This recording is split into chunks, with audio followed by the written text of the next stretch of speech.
Hello विद्यार्थी मित्रों, હવે આજે એક નવું ચેપ્ટર સ્ટાર્ટ કરીએ છીએ આપણે. ચેપ્ટર નંબર 11, દ્રવ્યના ઉષ્મીય ગુણધર્મો. આપણે ભૌતિક ગુણધર્મોની બધી ચર્ચા કરી દીધી.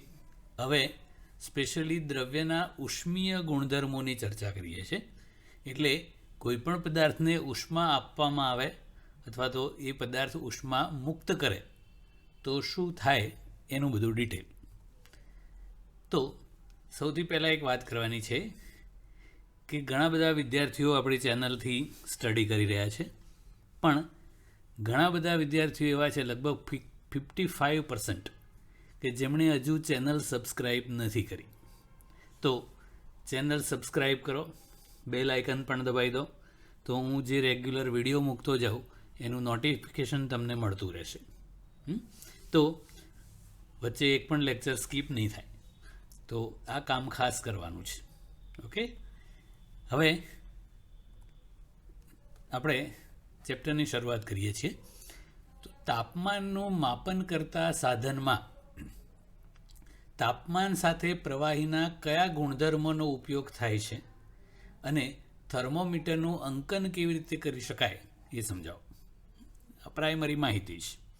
મિત્રો, કોઈ પણ પદાર્થ ગરમ છે કે ઠંડો એ માત્ર સ્પર્શ દ્વારા જાણી ના શકાય. કોઈ પદાર્થ સહેજ ગરમ હોય આપણા શરીર કરતાં તો આપણને એ ગરમ ના લાગે. સામાન્ય ઠંડુ હોય તો એ ના લાગે. બહુ વધારે પડતું ગરમ હોય તો વધારે પડતી ખબર પડી જાય. એટલે કોઈ પણ પદાર્થને માત્ર સ્પર્શ કરીને એના ઠંડા કે ગરમપણા વિશે આઈડિયા ના આવે. તો એ પદાર્થનું તાપમાન માપવા માટે એક ચોક્કસ સાધન હોવું જોઈએ. એ સાધનને કહેવાય છે થર્મોમીટર. તો એ થર્મોમીટરની વ્યાખ્યા આ રીતે કરવી છે. આપણે જે નોર્મલી લેબોરેટરીમાં વપરાતું હોય એ થર્મોમીટર આ રીતનું હોય છે. ડૉક્ટરનું જે થર્મોમીટર હોય એમાં આ 60 ડિગ્રી સુધીનું જ હોય, કારણ કે એનાથી વધારે તાવ ના આવે. એનાથી વધારે આવે તો ઉકલી જવાય, અને માઇનસમાં તો તાવ હોય જ નહીં. એટલે એ ડૉક્ટરનું થર્મોમીટર છે એ અમુક ચોક્કસ ગાળામાં જ તાપમાન માપતું હોય. લેબોરેટરીમાં જે હોય એ -30 લઈને 100 સુધીનું તાપમાન માપે, પછી 300 વાળા એ હોય છે. તો એ અલગ અલગ થર્મોમીટરનો સ્કેલ હોય. તો એ થર્મોમીટરની વ્યાખ્યા આ રીતે કરેલી છે કે જે સાધન વડે આપણે આપેલા ઉષ્મીય સંતુલન સાથે સંકળાયેલી એવી નિશ્ચિત અનન્ય વાસ્તવિક સંખ્યા માપી શકાય એવા સાધનને થર્મોમીટર કહેવાય છે. તો મિત્રો, ઉષ્મીય સંતુલન મતલબ કે બે પદાર્થોને એકબીજાના સંપર્કમાં લાવવામાં આવે તો ઉષ્મા એક પદાર્થમાંથી બીજા પદાર્થમાં વિનિમય પામે, અને જ્યારે એ વિનિમય અટકી જાય ત્યારે એ બંને પદાર્થોનું તાપમાન સરખું થઈ જાય છે. ઉષ્મા સરખી ના થાય, તાપમાન સરખું થઈ જાય, અને એવી સ્થિતિમાં એ બંને પદાર્થો ઉષ્મીય સંતુલનમાં છે એવું કહેવાય. જેમ કે આપણો તાવ માપવો હોય તો એ પારાવાળું થર્મોમીટર હોય, એમાં નીચે જે પારાવાળો ભાગ છે એ આપણે મોઢામાં મૂકી રાખીએ છીએ. પછી ઇન્સ્ટન્ટ ના મપાઈ જાય ને, એવું કે ઉષ્મા કૂદીને સીધી થર્મોમીટરમાં ના જતી રહે, થોડી રાહ જોવી પડે. તો આપણા શરીર અને એ થર્મોમીટર વચ્ચે ઉષ્મીય સંતુલન સ્થપાય એના માટે થોડીક રાહ જોવી પડે. તો એ ઉષ્મીય સંતુલન સ્થપાઈ જાય એટલે આપણા શરીરનું તાપમાન અને થર્મોમીટરનું તાપમાન સરખું થઈ જાય. એટલે થર્મોમીટરમાં આવો સ્કેલ હોય, એના પરથી આપણને ખબર પડે કે કેટલું તાપમાન છે. ઓકે, તો એ થર્મોમીટર છે એ ઉષ્મીય સંતુલન સાથે સંકળાયેલી એવી એક અનન્ય વાસ્તવિક સંખ્યા માપે છે, અને એ સંખ્યાને આપણે તાપમાન કહીએ છીએ, અને એ સાધનને થર્મોમીટર. ઓકે, હવે નોર્મલી જે કાચવાળા થર્મોમીટર હોય છે એમાં જાડા કાચની એક ટ્યુબ હોય, અને અંદર એકદમ પતલી કેશ નળી હોય, સૂક્ષ્મ વેહવાળી નળી, કેપિલરી કહેવાય, કેશ નળી, અને એની અંદર પ્રવાહી ભરેલું હોય, અને એ નીચે બલ્બ જેવું હોય આ ટાઈપનું, અને એ જે પદાર્થનું તાપમાન માપવું હોય એના સંપર્કમાં રાખવાનું. હવે એ કાચ પ્રવાહી થર્મોમીટર છે એ કયા સિદ્ધાંત પર કામ કરે છે? તો કોઈ પણ પ્રવાહી છે એનું તાપમાન વધે એમ એનું કદ પણ વધે છે. તાપમાન ઘટે તો એનું કદ ઘટે છે. એટલે એ પ્રવાહી થર્મોમીટર છે એ આ રીતે વર્ક કરે કે એનું તાપમાન કદના સમપ્રમાણમાં ચલે. તો આ ગુણધર્મનો ઉપયોગ થાય છે. પણ બધા પ્રવાહીઓ આ રીતે બધા પ્રવાહીઓનું કદ છે એ તાપમાનના સમપ્રમાણમાં નથી હોતું. એટલે મોટે ભાગે લેબોરેટરીમાં જે થર્મોમીટરો વપરાય છે એમાં આલ્કોહોલ હોય અને એની અંદર રંગીન ડાઈ હોય એટલે દેખાય. આલ્કોહોલ તો ટ્રાન્સપરન્ટ હોય એટલે એમાં થોડુંક કલર એડ કરેલો હોય એટલે સ્કેલમાં દેખી શકાય. અને આપણે જે ડૉક્ટરનું થર્મોમીટર હોય છે એમાં પારો વપરાય છે. આ બંનેનું જે કદ પ્રસરણ છે એ પ્રમાણમાં બીજા પ્રવાહીઓ કરતાં નિયમિત છે. બીજું કે આ બે જામી નથી જતા. એટલે માઇનસમાં ટેમ્પરેચર જાય તો સોલિડ ના બની જાય. એમાં પાણી વાપરો તો 0 સેલ્સિયસથી નીચે આવે તો બરફ થઈ જાય ને. 100 ઉપર જાય તો ઉકળીને ફોડીને બહાર આવતું રહે. એટલે એ પ્રોબ્લેમ આમાં નથી. ઓકે, હવે આ જે સ્કેલ બનાવ્યો એ કેવી રીતે બનાવ્યો? તો સૌથી પહેલાં તો આ બ્લેન્ક જ હોય, કોરું. હવે એ જે થર્મોમીટર બનાવ્યું એને બે મહત્તમ અને લઘુત્તમ એવા બે ચોક્કસ તાપમાનોની જરૂર પડે અને એના પરથી બાકીના નક્કી કરવાના છે. તો એના માટે આપણે પાણી જે છે શુદ્ધ પાણી એનું ઠારણ બિંદુ અને એનું ઉત્કલન બિંદુ એ બેનો ઉપયોગ કરવામાં આવે છે. તો સૌથી પહેલાં આ જે થર્મોમીટર હોય એને પાણીમાં મૂકવાનું અને જ્યાં સુધી એ પાણી ઠરી ના જાય એટલે બરફ ના બને ત્યાં સુધી એને ઠંડુ કરવાનું. તો આપણને ખબર છે કે પાણીનું જે ઠારણ બિંદુ છે એ 0 ડિગ્રી સેલ્સિયસ છે. કેલ્વિનમાં કેવું હોય એ પછી વાત કરશું. બીજું છે ફેરનહીટ, એ 32 ડિગ્રી ફેરનહીટ કહેવાય છે. ડૉક્ટરના જે થર્મોમીટરો હોય એ ફેરનહીટ સ્કેલમાં હોય છે. આપણને ડૉક્ટર એમ કે તમને 101 ડિગ્રી તાવ છે તો 101 ડિગ્રી સેલ્સિયસ ના હોય, એ તો ઉકળીને બહાર આવી ગયું હોય, બધું લોહીને ઉકળી જવાય. એ 101 વાળું છે એ ફેરનહીટ હોય. તો ફેરનહીટમાં 32 ડિગ્રી ફેરનહીટ અને સેલ્સિયસમાં 0 ડિગ્રી સેલ્સિયસ એ પાણીનું ઠારણ બિંદુ છે. બસ તો એ પારો અથવા આ જે લિક્વિડ છે આલ્કોહોલ એ જ્યાં આવીને અટકે ત્યાં 0 ડિગ્રી સેલ્સિયસ લખી દેવાનું. પછી એને ઉકળતા પાણીમાં મૂકવાનું. તો એ પાણીનું ઉત્કલન બિંદુ છે 100 ડિગ્રી સેલ્સિયસ. ફેરનહીટમાં 212 ડિગ્રી ફેરનહીટ છે. એ કેવી રીતે આવે છે એ પછી કરીએ છીએ આપણે. તો બસ એ ઉકળતા પાણીમાં મૂકી અને એ આ જે આલ્કોહોલ હોય જ્યાં આવીને અટકે ત્યાં 100 ડિગ્રી સેલ્સિયસ લખી દેવાનું. બસ પછી બાકીના તો આની વચ્ચોવચ્ચ 50 ડિગ્રી, અહીંયા 10-20થી આ રીતે સ્કેલ બનાવી દેવાનું. તો એ એનું અંકન કર્યું એવું. આપણે બે પ્રકારના એકમોની વાત કરી, ડિગ્રી સેલ્સિયસ અને ડિગ્રી ફેરનહીટ. તો એ કેવી રીતે એમની વચ્ચેનો સંબંધ મળે છે એ. તો અહીંયા તાપમાન ડિગ્રી ફેરનહીટમાં લીધું છે અને અહીંયા ડિગ્રી સેલ્સિયસમાં. તો અહીંયા ડિગ્રી સેલ્સિયસમાં 0 ડિગ્રી સેલ્સિયસ હોય ત્યારે ફેરનહીટમાં એ 32 ડિગ્રી ફેરનહીટ હોય છે. અને સેલ્સિયસમાં તાપમાન 100 ડિગ્રી સેલ્સિયસ હોય ત્યારે ફેરનહીટવાળું તાપમાન છે 212 ડિગ્રી ફેરનહીટ છે. તો એ બંને વચ્ચેનો સંબંધ આ રીતે બનાવેલો છે. આ ડાળ બનાવવાનો અહીંયા કે આ ટી ડિગ્રી ફેરનહીટ -32 ડિગ્રી. કેમ માઇનસ કર્યું? કે આ સેલ્સિયસવાળું 0થી સ્ટાર્ટ થાય છે એવું આ 32થી થાય છે. અહીંયા જેમ 212 છે એવું કોઈ પણ વચગાળાનું લો તો ટી ડિગ્રી ફેરનહીટ હોય, એમાંથી 32 બાદ કરવાના. અને આ બંને વચ્ચેનો જે ડિફરન્સ છે એ 180 છે. 212 - 32 ભાગ્યા આ કર્યું ઇક્વલ ટુ હવે ટી ડિગ્રી સેલ્સિયસ ભાગ્યા 100. આ જે ડિફરન્સ છે એ 100 ડિગ્રીનો છે. આપણે યાદ નથી રાખવાનું. આનું સાદું રૂપ આપીએ તો આપણે ફેરનહીટમાં સંબંધ આવો બને છે કે T degree Fahrenheit equal to 9/5 T degree Celsius plus 32 degree. સેલ્સિયસમાંથી ફેરનહીટમાં ફેરવવું હોય તો અહીંયા સેલ્સિયસવાળી કિંમત મૂકી દેવાની. જેમ કે 0 ડિગ્રી સેલ્સિયસને ફેરનહીટ કરવું હોય તો અહીંયા 0 ડિગ્રી સેલ્સિયસ કરી દો એટલે આખું પદ 0 થઈ જાય, એટલે ફેરનહીટમાં 32 ડિગ્રી. અને 100 ડિગ્રી સેલ્સિયસ હોય એને ફેરનહીટ કરવું હોય તો અહીંયા 100 ડિગ્રી લખો તો 100 ડિગ્રી સેલ્સિયસ ભાગ્યા 5 કરો એટલે 20 ડિગ્રી, અને 20 ગુણ્યા 9 એટલે 180 વત્તા 32 એટલે 212 થઈ ગયું ને. 100 ડિગ્રી સેલ્સિયસને અનુરૂપ તાપમાન ફેરનહીટમાં 212 ડિગ્રી ફેરનહીટ થાય, એટલે આનાથી કન્વર્ટ થઈ શકે. એટલે આ સંબંધ ખાસ યાદ રાખવાનો છે. Okay, next. હવે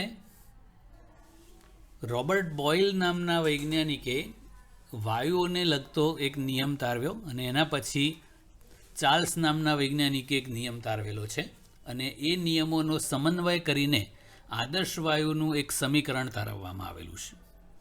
આજે રોબર્ટ બોઇલ છે એ આયર્લેન્ડ રાજ્યનો રાજકુમાર હતો, પણ એને રાજ કરવામાં કોઈ ઇન્ટરેસ્ટ નહોતો, વૈજ્ઞાનિક સંશોધનોમાં રસ હતો, એટલે એણે એક રોયલ સોસાયટી ઓફ ઇંગ્લેન્ડની સ્થાપના કરેલી.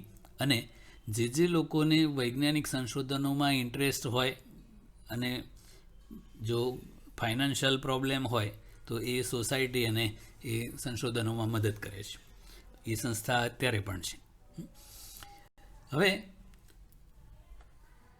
આ બધાની જરૂર શું પડી છે એ કે આપણે જે પ્રવાહી થર્મોમીટરની વાત કરી એમાં શું પ્રોબ્લેમ છે કે બધા પ્રવાહીઓ છે એ તાપમાનના એક સરખા ગાળા માટે એક સરખું કદ પ્રસરણ નથી ધરાવતા. તો એ એક જ તાપમાને આપણે અલગ અલગ પ્રવાહી ભરીને થર્મોમીટર રાખીએ તો એવું બની શકે કે જુદા જુદા તાપમાને એ મતલબ જુદા જુદા પરિસ્થિતિમાં જુદું જુદું તાપમાન બતાવે. તો એનું સોલ્યુશન છે વાયુ. તો વાયુ થર્મોમીટરોમાં આ પ્રોબ્લેમ નથી, કારણ કે બધા વાયુઓનું કદ પ્રસરણ ઓલમોસ્ટ સરખું છે. તો આપણે પ્રમાણમાં ઓછી ઘનતા ધરાવતો વાયુ લેવાનો, એટલે એ વાયુઓની વર્તણૂક છે એ બધા વાયુ માટે એકસરખી થઈ જાય છે, અને ચોક્કસ જથ્થાનો વાયુ લેવાનો. તો એ ત્રણેયના દબાણ, કદ અને તાપમાન છે એક ચોક્કસ પ્રમાણે વર્તે છે. તો એ ચોક્કસ પ્રમાણે વર્તે મીન્સ કે એ આ બધા વચ્ચે કંઈક નિશ્ચિત સંબંધ હોય છે. તો એ જે સંબંધ છે એ આપણે કરવાનું છે. એમાંનો પહેલો સંબંધ છે એને બોઇલનો નિયમ કહેવાય છે. તો પહેલાં તાપમાન અચળ રાખવાનું છે, ઘનતા એકદમ ઓછી રાખી અને જથ્થો નિશ્ચિત રાખ્યો. તો એ વાયુનું દબાણ છે એ એના કદના વ્યસ્ત પ્રમાણમાં હોય છે.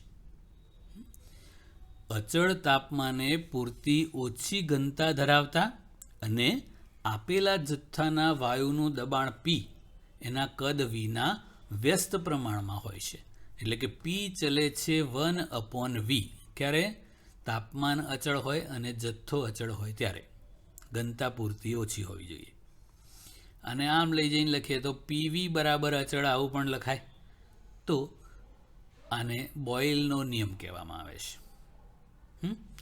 હવે અહીંયા આપણે જે તાપમાન લેવાનું છે એ કેલ્વિનમાં લેવાનું છે. આપણા ફિઝિક્સમાં જ્યાં પણ આપણે તાપમાનનો ઉપયોગ કરશું એ નિરપેક્ષ તાપમાન હશે, એટલે કેલ્વિન માપક્રમમાં હશે. તો સેલ્સિયસમાં જે આપણે તાપમાન રેગ્યુલર લેતા હોઈએ એમાં 273 ઉમેરીને કેલ્વિન થાય છે. એનું ડિટેલ આપણે પછી કરીએ છીએ. તો આ બોઇલનો નિયમ થઈ ગયો. હવે ચાર્લ્સનો નિયમ કરીએ. હવે ચાર્લ્સનો નિયમ છે, અચળ દબાણે પૂરતી ઓછી ઘનતાવાળા આપેલા જથ્થાના વાયુનું કદ તેના નિરપેક્ષ તાપમાનના સમપ્રમાણમાં હોય છે. પેલામાં તાપમાન અચળ હતું અને પીનો અને વીનો સંબંધ હતો, એવું આમાં દબાણ અચળ છે અને વી અને ટીનો સંબંધ છે. તો આને ચાર્લ્સનો નિયમ કહેવાય છે. ગુણોત્તર સ્વરૂપે લખીએ તો V/T બરાબર અચળ. ઓકે, હવે એ જેક્સ ચાર્લે આપેલો એટલે એને ચાર્લ્સનો નિયમ આપ્યો. હવે બંને નિયમોનો સમન્વય કરીએ. પેલું PV બરાબર અચળ હતું અને આ V/T બરાબર અચળ છે. બધું એક એક વાર લેવાનું, ગુણાકાર નહીં કરવાનો. તો PV/T બરાબર અચળ થાય એટલે પૂરતી ઓછી ઘનતાવાળા અને નિશ્ચિત જથ્થાના વાયુ માટે દબાણ, કદ અને તાપમાનનો આ સંબંધ છે. PV/T બરાબર અચળ. આ આદર્શ વાયુનો નિયમ કહેવાય છે. હવે એ અચળાંક છે એ વાયુના જથ્થા પર આધારિત હોય છે. તો અહીંયા વાયુનો જથ્થો મોલ સંખ્યામાં લેવામાં આવે છે મ્યુ. અને બીજો એક અચળાંક છે આર. અને આ રીતે પણ લખી શકાય PV બરાબર μRT. આને આદર્શ વાયુ અવસ્થા સમીકરણ કહેવાય છે. અહીંયા આર જે અચળાંક છે એને સાર્વત્રિક વાયુ અચળાંક કહેવાય છે. એનું મૂલ્ય છે 8.314 જૂલ પર મોલ કેલ્વિન અને મ્યુ છે મોલ સંખ્યા છે. ઓકે, હવે આપણે અચળ કદ વાયુ થર્મોમીટર સમજાવવાનું છે અને નિરપેક્ષ શૂન્ય તાપમાન શું છે એની સમજૂતી આપવાની છે. તો મિત્રો, પ્રવાહી થર્મોમીટરની મર્યાદા આપણે વાત કરી કે પ્રવાહી થર્મોમીટરમાં શું પ્રોબ્લેમ છે કે જુદા જુદા પ્રવાહીઓનું જે કદ પ્રસરણ છે એ એક સમાન હોતું નથી. એટલે થર્મોમીટરમાં પ્રવાહી તરીકે ગમે તે પ્રવાહી લઈ શકાય નહીં, નહીંતર અલગ અલગ રીડિંગ મળે. જ્યારે પૂરતી ઓછી ઘનતાવાળા અને નિશ્ચિત જથ્થાનો જે વાયુ છે એનું કદ પ્રસરણ બધા વાયુ માટે એક સમાન હોય છે. તો એ આ સમીકરણને જે વાયુઓ અનુસરતા હોય, PV બરાબર μRTનું પાલન કરતા હોય એવા વાયુને આદર્શ વાયુ કહેવાય છે. આદર્શ વાયુ નામનો કોઈ વાયુ નથી હોતો, પણ પૂરતી ઓછી ઘનતાવાળા અને નિશ્ચિત જથ્થાના જે વાયુઓ છે એ PV બરાબર μRTનું પાલન કરે છે. ઓલમોસ્ટ બધા, પણ પૂરતી ઓછી ઘનતા હોવી જોઈએ. અને નીચા દબાણે અને ઊંચા તાપમાને વાયુઓ આ નિયમનું પાલન કરતા હોય છે. તો આપણે PV બરાબર μRTનું પાલન કરતો વાયુ લઈએ એટલે આદર્શ વાયુ થઈ ગયો. હવે એ આદર્શ વાયુના કિસ્સામાં આગળ જોઈએ. તો દોસ્તો, મ્યુ અને આર અચળાંકો છે. તો આવું પણ લખી શકાય PV ચલે છે T. હવે આપણે અહીંયા અચળ કદ વાયુ થર્મોમીટરની રચના કરવાની છે. તો કદ અચળ રાખી દઈએ. તો કદ અચળ હોય તો P ચલે છે T લખાય. તો જેમ પ્રવાહી થર્મોમીટરમાં કદ પ્રસરણ અને તાપમાનનો સંબંધ હતો એટલે V ચલે છે T, એટલે ચાર્લ્સના નિયમને આધારે પ્રવાહી થર્મોમીટર કામ કરતા હોય છે. એવું જે અચળ કદ વાયુ થર્મોમીટર છે એમાં દબાણ અને તાપમાન સાથે આવો સમપ્રમાણ સંબંધ હોય છે. આને ગેલ્યુસેકનો નિયમ પણ કહેવાય છે. તો એમાં આ સંબંધનો ઉપયોગ અચળ કદ વાયુ થર્મોમીટરમાં થાય છે. ઓકે, હવે કોઈપણ વાયુ માટે આપણે P વિરુદ્ધ Tનો આલેખ દોરીએ તો સમપ્રમાણ એટલે સ્ટ્રેટ લાઇન મળે. તો આદર્શ વાયુની આપણે વાત કરીએ તો આદર્શ વાયુ માટે P વિરુદ્ધ Tનો આલેખ આવો સ્ટ્રેટ લાઇન મળે છે. 0 ડિગ્રી સેલ્સિયસથી નીચું તાપમાન હોય તો પણ સંકોચન થતું જાય. તો જેમ એટલે મતલબ કદ અચળ છે આપણે, પણ દબાણ ઘટતું જાય એમ એનું તાપમાન પણ ઘટતું જાય છે. પણ અમુક કરતાં નીચા તાપમાને પછી એ સંબંધ રહેતો નથી, એટલે એ મળતો નથી. કારણ કે આદર્શ રીતે અમુક કરતાં નીચું તાપમાન આપણે મેળવી શકતા નથી. પણ એ આલેખને આપણે આગળ લંબાવીએ આમ તો એ 0 કેલ્વિન તાપમાન મળે છે. તો એ જે તાપમાન આપણને મળ્યું અહીંયા, એને નિરપેક્ષ શૂન્ય તાપમાન કહેવાય છે. ડિગ્રી સેલ્સિયસમાં કહીએ તો એ -273.15 ડિગ્રી સેલ્સિયસ કહેવાય છે. અને કેલ્વિનમાં એને નિરપેક્ષ શૂન્ય તાપમાન એટલે 0 કેલ્વિન કહેવાય છે. મિત્રો આપણે આદર્શ વાયુની વાત કરી, પણ આદર્શ વાયુ સિવાય બીજો કોઈ વાયુ લઈએ, કોઈ વાસ્તવિક વાયુ, તો એ પણ આ નિયમનું પાલન કરે જ છે. જો કારણ કે બધા માટે સ્ટ્રેટ લાઈન આલેખ જ મળે છે. પણ ધારો કે 0 ડિગ્રી સેલ્સિયસ તાપમાને વિચારો તો જુદા જુદા વાયુઓનું દબાણ જુદું જુદું છે. પણ એ બધા પાછળ લંબાવો તો કોઈ પણ વાયુ લો તો અહીંયા જ ટચ થયો આલેખ. એનો મતલબ કે નિરપેક્ષ શૂન્ય તાપમાન છે એ તમામ વાયુ માટે એક જ સરખું છે. એટલે નિરપેક્ષ શૂન્ય તાપમાન એટલે કે 0 કેલ્વિન છે એ માપક્રમ અહીંયાથી સ્ટાર્ટ થાય છે. એટલે આનાથી નાનું તાપમાન હોઈ શકે નહીં. અને યાદ રાખવાનું 0 કેલ્વિન તાપમાન છે એ પણ આપણે આલેખને પાછળ લંબાવીને મેળવેલું છે. પ્રેક્ટિકલી 0 કેલ્વિન તાપમાન મળતું નથી. એટલે આ કેલ્વિન માપક્રમ છે એનો પાયો 0 કેલ્વિન, પછી એનાથી ઉપર જ હોય. ઓકે, પણ આદર્શ વાયુ લો તો આવો એક સિંગલ આલેખ મળે અને વાસ્તવિક વાયુ માટે આવા, પણ બધા સ્ટ્રેટ લાઈન જ છે એટલે બધા ગેલ્યુસેકના નિયમનું પાલન કરે જ છે. એટલે આપણે આ થર્મોમીટરમાં, વાયુ થર્મોમીટરમાં કોઈ પણ વાયુ લઈ શકીએ, પણ યાદ રાખવાનું ઘનતા ખૂબ જ ઓછી હોવી જોઈએ. ઓકે, તો આ થઈ ગયું આદર્શ વાયુ થર્મોમીટર. ઇન્ડસ્ટ્રીમાં જે થર્મોમીટર વપરાતા હોય છે એ આવા વાયુ થર્મોમીટર છે, એટલે એ ચોક્કસ તાપમાન દર્શાવી શકે. ઓકે, તો મિત્રો આપણે 3 પ્રકારના એકમો જોયા તાપમાનના. તો એ જુદા જુદા માપક્રમો સમજાવી એમની વચ્ચેના સંબંધ દર્શાવતું સૂત્ર કરવાનું છે. તો કેલ્વિનમાં તાપમાન મપાય, ડિગ્રી સેલ્સિયસમાં મપાય અને ડિગ્રી ફેરનહીટમાં. એના સંબંધો પણ આપણે કર્યા. તો સૌથી પહેલાં ડિગ્રી સેલ્સિયસ માપક્રમ કરવું છે. તો એને કેલ્વિન સાથે કેવો સંબંધ છે એ, આ એકલું ટી લખ્યું હોય તો એ નિરપેક્ષ તાપમાન એટલે કેલ્વિનવાળું સમજવાનું, અને ડિગ્રી સેલ્સિયસ પાછળ લખેલું હોય એ સેલ્સિયસ માપક્રમવાળું. તો ટી ડિગ્રી સેલ્સિયસમાં આપણને તાપમાન મેળવવું હોય તો કેલ્વિન માપક્રમમાં જો તાપમાન આપેલું હોય તો એમાંથી 273.15 બાદ કરી દેવાનું, તો આપણને સેલ્સિયસ થઈ જાય. અને ડિગ્રી સેલ્સિયસમાં આપેલું હોય એને કેલ્વિનમાં ફેરવવું હોય તો 273.15 ઉમેરવાના.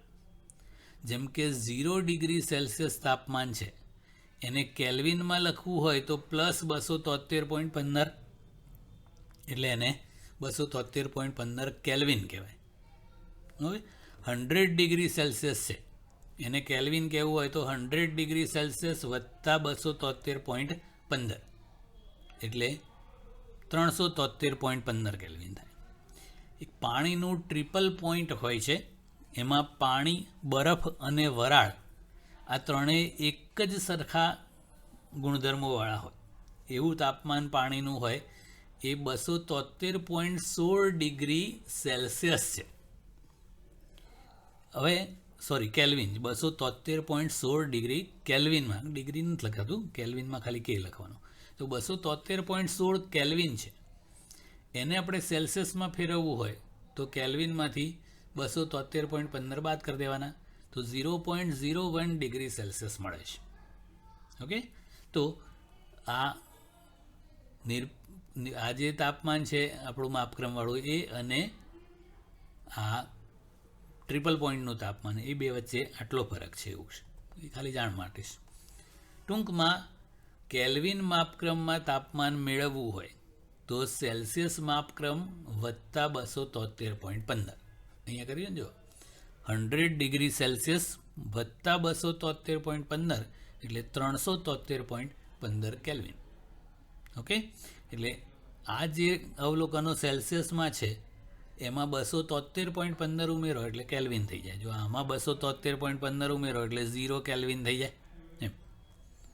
ઓકે, એવી જ રીતે હવે બીજો માપક્રમ છે ફેરનહીટ. તો ફેરનહીટને અને સેલ્સિયસને કેવો સંબંધ છે તો આપણે કરેલો કે ટી ડિગ્રી ફેરનહીટ કરવું હોય તો સેલ્સિયસમાંથી તો 9/5 ટી ડિગ્રી સેલ્સિયસ વત્તા 32 ડિગ્રી. દાખલા તરીકે 0 ડિગ્રી સેલ્સિયસનું ફેરનહીટ કરવું હોય તો અહીંયા 0 કરી દો એટલે આખું પદ 0, એટલે 32 ડિગ્રી ફેરનહીટ. 100 ડિગ્રી સેલ્સિયસ છે તો 100 × 9/5 કરો એટલે 180 + 32 એટલે આ 212 ફેરનહીટ. આ રીતે થઈ જાય. આનું કરવું હોય તો અહીંયા -273.15 કરવાના, પછી ગણતરી કરો તો આટલો જવાબ આવે છે. ઓકે, તો આ અલગ અલગ માપક્રમો થઈ ગયા. અહીંયા આકૃતિમાં આપણને 3 કમ્પેર કરીને બતાવ્યા છે કે અહીંયા 0 ડિગ્રી સેલ્સિયસ છે, કેલ્વિનમાં એ 273.15 કેલ્વિન કહેવાય અને ફેરનહીટમાં 32 ડિગ્રી ફેરનહીટ કહેવાય. પછી પાણીનું ઉત્કલન બિંદુ છે 100 ડિગ્રી સેલ્સિયસ, ફેરનહીટમાં એને 212 ડિગ્રી ફેરનહીટ કહેવાય, કેલ્વિનમાં 373.15 કેલ્વિન કહેવાય. અને જે નિરપેક્ષ શૂન્ય તાપમાન છે એ આલેખમાં આપણે કરીએ એ -273.15 ડિગ્રી સેલ્સિયસ કહેવાય અથવા 0 કેલ્વિન કહેવાય અથવા -459.69 ડિગ્રી ફેરનહીટ કહેવાય. ઓકે, તો આ યાદ રાખવાનું છે. કેલ્વિન માટે માત્ર કે લખવાનો, સેલ્સિયસ અને ફેરનહીટમાં ડિગ્રી લખવાનું છે. એ તાપમાનનું માપન ને એ બધાનો પોર્શન પૂરો થઈ ગયો. હવે બીજો ટોપિક શરૂ થાય છે આમાં, ઉષ્મીય પ્રસરણ એટલે શું, તેના માત્ર પ્રકારો લખો. એનું ડિટેલ આપણે પછી સમજાવવાનું છે. તો ચેનલ સબસ્ક્રાઈબ કરો, બેલ આઇકન દબાવો અને રેગ્યુલર વિડીયોથી અભ્યાસ કરતા રહો. તો મોટા ભાગના જે પદાર્થો છે એનું તાપમાન વધારવામાં આવે તો એના પરિમાણમાં પણ વધારો થાય છે. પરિમાણમાં 3 વસ્તુ હોય, લંબાઈ હોઈ શકે, ક્ષેત્રફળ હોઈ શકે, કદ હોઈ શકે. ત્રણેયમાં વધારો થઈ શકે. તાપમાન ઘટાડો તો સંકોચન થાય, એનો મતલબ કે એના પરિમાણમાં ઘટાડો થાય છે. હવે કોઈ પણ પદાર્થ જ્યારે ઉષ્માનું શોષણ કરે ત્યારે એના જે અણુઓ હોય એ ઉર્જા મેળવે અને એ ઉષ્મીય દોલનો કરે, અને એ ઉષ્મીય દોલનો કરે એટલે એકબીજાથી દૂર જાય. અણુ વચ્ચેના જે અંતરો હોય એ વધે, એના લીધે એના પરિમાણમાં વધારો થાય છે.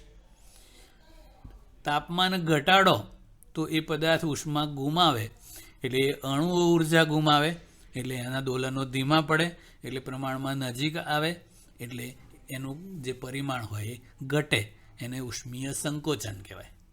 પેલામાં પરિમાણ વધે એને ઉષ્મીય પ્રસરણ કહેવાય છે. તો 3 પ્રકારના હોય. જેને માત્ર લંબાઈ હોય, તાર કે સળિયા જેવું, તો એમાં રેખીય પ્રસરણ થાય. તાપમાન વધે તો લંબાઈમાં વધારો થાય, એને લિનિયર એક્સપાન્શન એટલે કે રેખીય પ્રસરણ કહેવાય. પછી કોઈ પ્લેટ હોય તો એમાં સપાટી હોય, ક્ષેત્રફળ, તો ક્ષેત્રફળમાં વધારો થતો હોય તો એને પૃષ્ઠ પ્રસરણ કહેવાય. જો અહીંયા છે ને કે આ લંબાઈ પહેલાં આટલી હતી, પછી ગરમ કરો તો વધીને આટલી થઈ ગઈ, તો એ લંબાઈમાં વધારો થતો હોય એને રેખીય પ્રસરણ કહેવાય. એવું ક્ષેત્રફળ આટલું હતું અને પછી આવડું થઈ ગયું તો ક્ષેત્રફળમાં વધારો થયો તો એને પૃષ્ઠ પ્રસરણ કહેવાય, એરિયા એક્સપાન્શન. અને કોઈ નક્કર વસ્તુ હોય તો એને કદ હોય, તો એના કદમાં વધારો થતો હોય તો એને કદ પ્રસરણ કહેવાય છે. એક ઉદાહરણ તરીકે આપણે રેલવેના પાટાનું ઉદાહરણ લઈએ તો રેલવેના 2 પાટાઓ વચ્ચે ગેપ રાખવામાં આવે છે. તો એ પાટાઓ વચ્ચે જે ગેપ હોય એ ગરમીમાં એ પાટાઓ એકબીજાને ટચ થઈ જાય ત્યાં. તો એ ગેપ ના રાખી હોય તો પછી બમ્પ બની જાય ને, તો એ એક્સપાન્શન ગેપ કહેવાય છે. પછી આપણે સિમેન્ટના રોડ બધા સોસાયટીમાં હોય છે, એમાં વચ્ચે કટ મારેલી હોય છે. તો એ ના હોય તો ગરમીમાં એ ગરમ થઈને પછી ફાટી જાય. એવું આપણે ઘરની બહારની સાઈડે જ્યાં ટાઇલ્સ લગાડેલી હોય એના સાંધા ખુલી જતા હોય છે. પછી પેલા પુલ ઉપર ગેપ હોય ત્યાં પણ એવું થાય, પેલું ઢક ઢક ઢક થતું હોય. તો એ એક્સપાન્શન ગેપ હોય, એ ગેપ ફરજિયાત રાખવી પડે કારણ કે ગરમીમાં વિસ્તરણ થાય અને શિયાળામાં સંકોચાય એટલે એ ગેપ નાની મોટી થાય. એ ગેપ હોય જ નહીં તો એ કોન્ક્રીટ તૂટી જાય. એટલે આવું બધું હોય છે. ઓકે, આજે આટલું. That's it.